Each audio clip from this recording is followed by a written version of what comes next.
Ôi mà Something don't finish it. And now is gravy is Now it's great. gravy is drop down I need you now on the biryani press.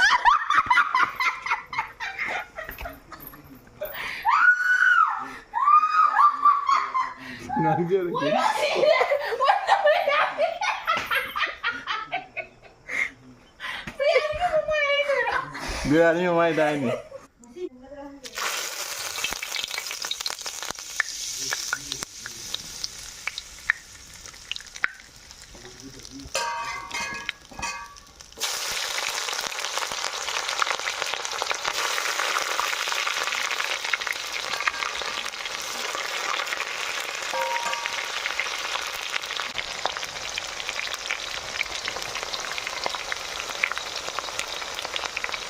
Sing.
Ito matu murong gira adagi thum hap matan hapta laga khai jara ge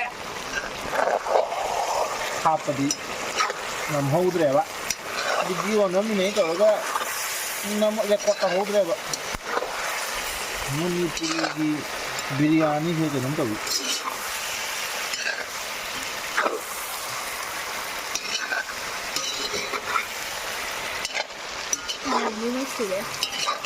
Manipuri biriyani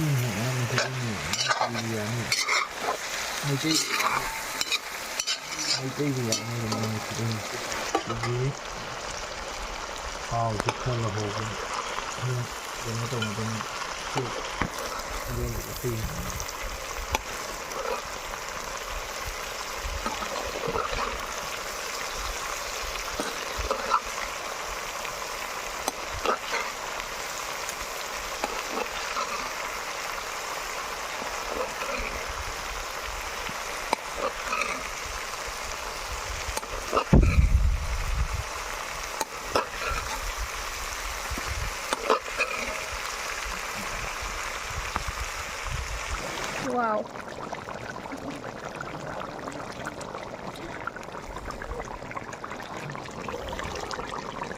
Like we same the kotharo na. Mathak ta panghalalo. Manin siya.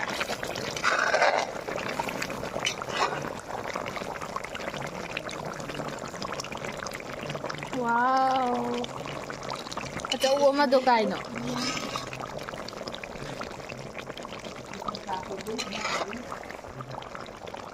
Chỗ bông có cháu gì vậy?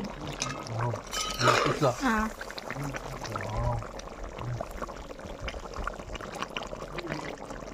Mà nhìn chứ? Này đấy. Nhìn là baby. Gravy. Gravy si mukha hizan zara ge. Gravy si mukha hizan lage. Xì xì mấy ai làm cái thầm kìa. Ini kalau mau ditambah dituain. Jangan, makai dong.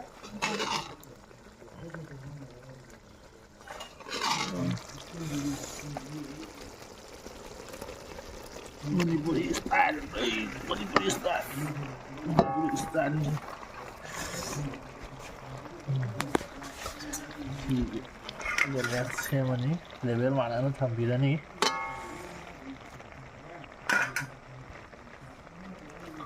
Mình sẽ tốt.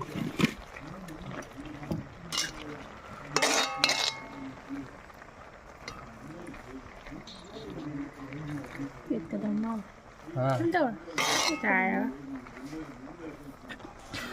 Sao cứ xin tập tay học sinh. Ok ok đó. Ok ra đấy.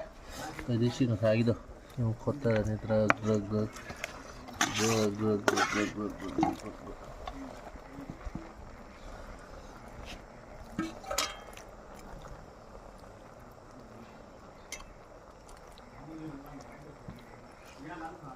Manipuri style này có mana thế cái này nó nữa nó Manipuri style này thôi anh tao đừng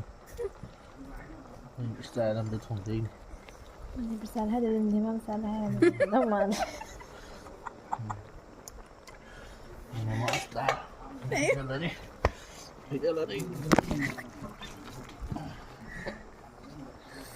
This is jemam styles biryani. Oh, style biryani is very tasty na. English नहीं sai đúng không? Ta hay cái đồ sai đấy. It's past time biryani in the world. Okay?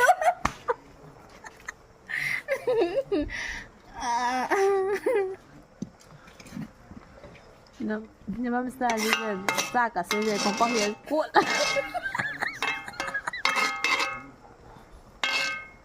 Muốn số bắt đầu đã là rồi xoay chỉ đi. Hấp từng này, từng các loại hay các loại đúng không?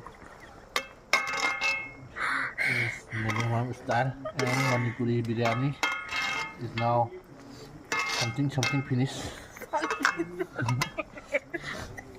Khơi bớt xale này something finished.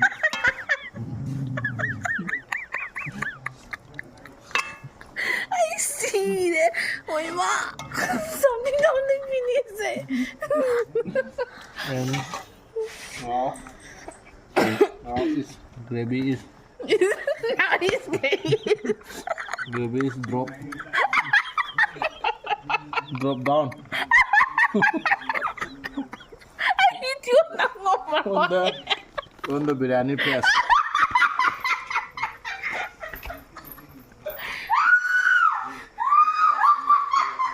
Ngajar ke?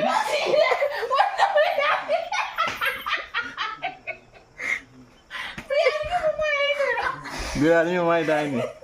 On the biryani press and gravy on the top of the biryani press. How you doing? Hay bữa đi.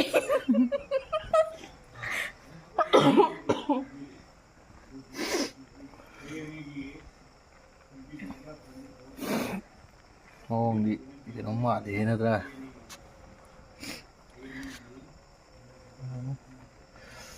Thì phải rất là dịch sân rồi cái này.